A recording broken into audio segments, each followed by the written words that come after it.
Hello, everyone. Welcome to the podcast. I'm Kevin Matsumoto, and it's a rainy day today, and I'm joined by. Hi, I'm Dylan. And I'm Brendan. So, these guys are FTC leads for a team called which team? Okay, so we are FTC leads from FTC 51, Nurtured Singularity. And I'm wondering just what is FTC? Because I know it's a robotics club, but how is it different from everything else, and why should people join it? Yeah, so FTC, our first tech challenge.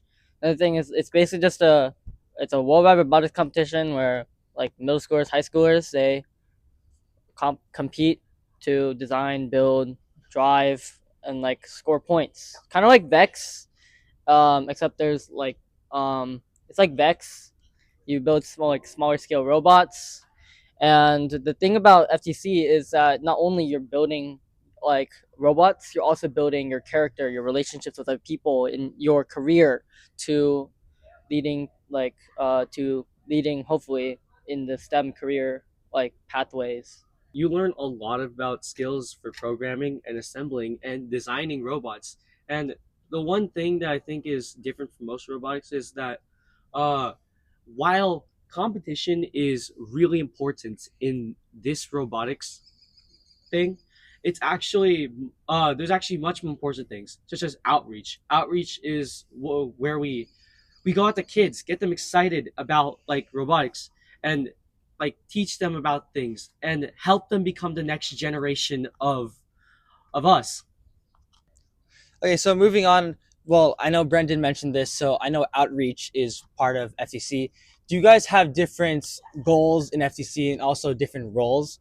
And how does each apply for a different person? Okay, so yeah, what Ben said, it's there's four sub teams.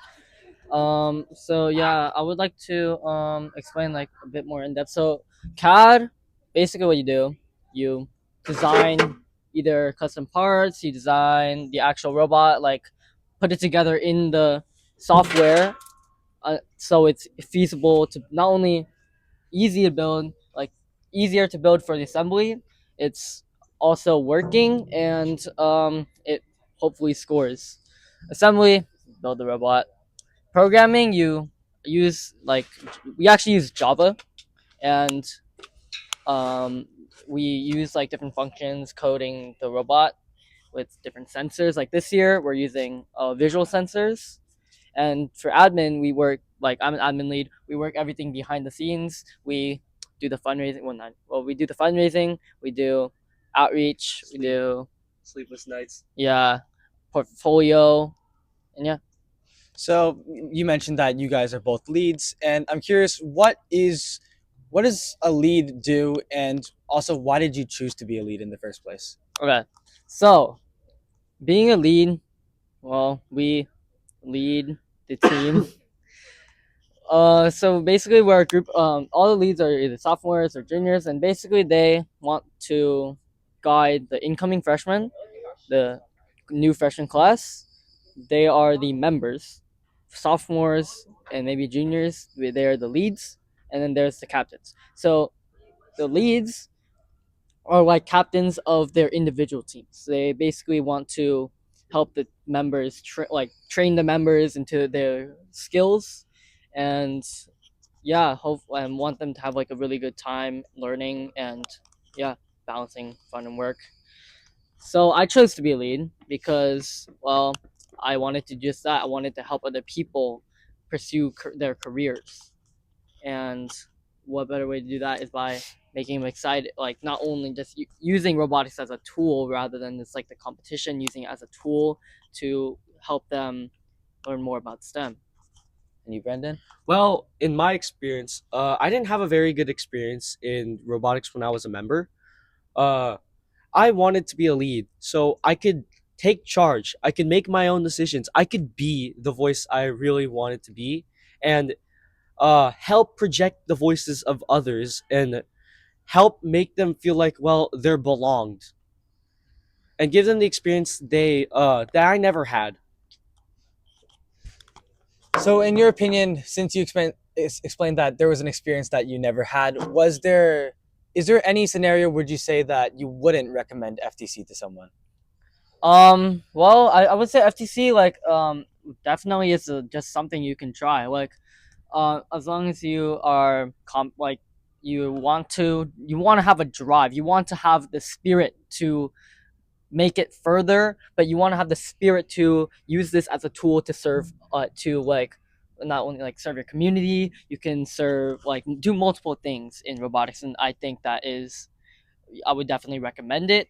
I wouldn't say anything about like not recommending it to people. Like this is definitely a learning experience. Whether if your season was really good, really bad, it's just a learning experience that hopefully you can like just learn these technical skills that would definitely help you in the long term. If you guys don't know, FTC funnels into FRC after your freshman or whenever you feel like going to FRC. And I'm wondering, what are the similarities and differences between both FTC and FRC? So FTC, like I mentioned before, FTC is a feeder program. Well, it could be a feeder program into FRC. Some schools don't use FTC as a feeder program. Some teams have FRC only. Some schools have FTC only. Schools have both.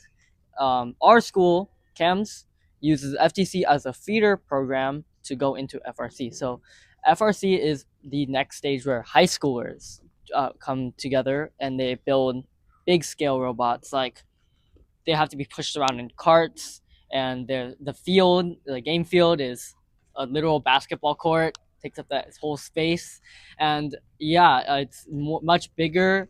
I'm not saying it's better, but it has its own perks as well.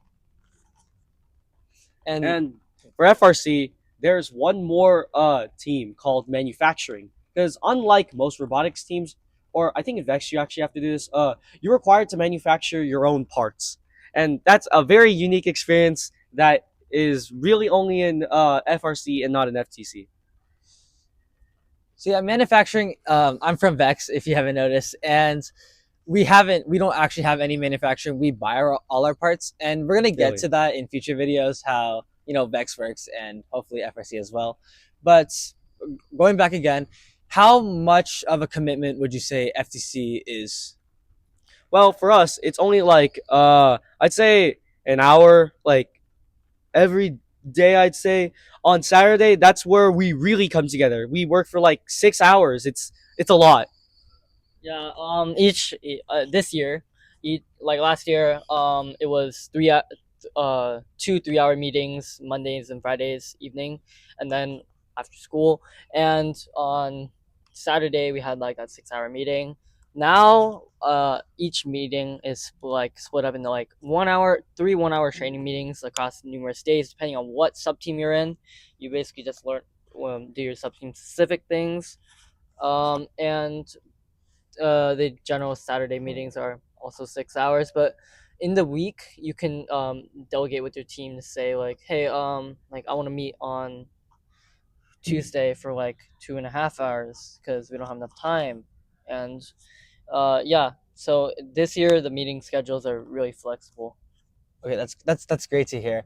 So as you guys mentioned, there is a lot of time commitments to, despite being flexible, there is a lot of time commitments to FTC, for example, having Saturday meetings. As a student in CAMS, which is a lot more academically rigorous, how do you balance that with your schedule? Well, obviously, I think that academics always come first. Um, so I last year my only extracurricular was FTC. I did not do anything else besides FTC. Now I'm a lead. I don't have to like be as because I'm in mock trial. I'm in like other extracurriculars.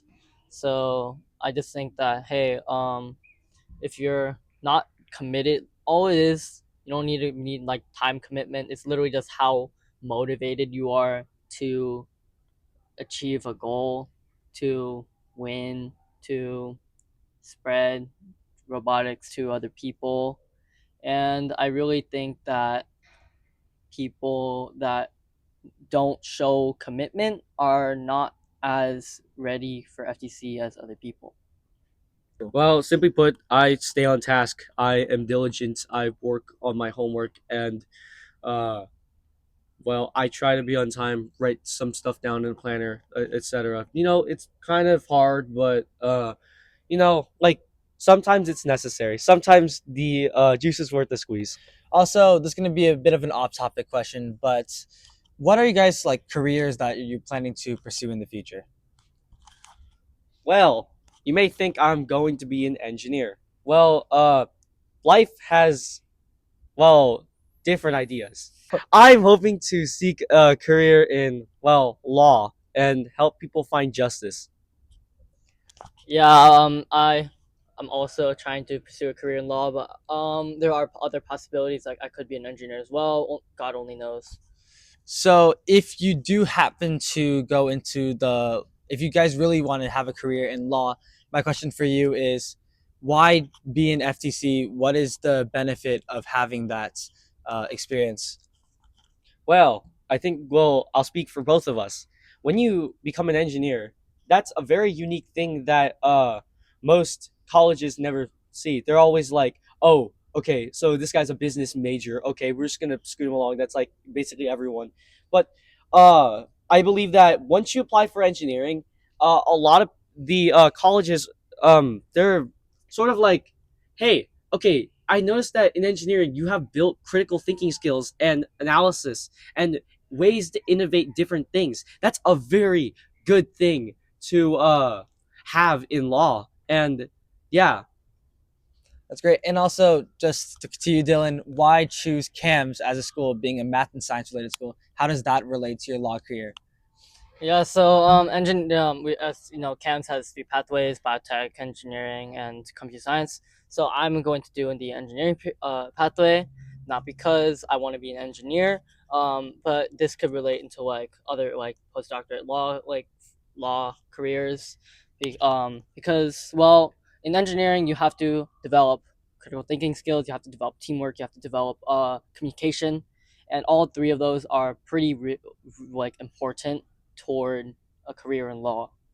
So it's not just the technical aspects, which are pretty helpful if you want to be like like a aerospace engineer or like civil engineer, but not only those are pretty helpful life skills too, but they're these like important non-technical skills such as communication, like I mentioned, they're very important for every career.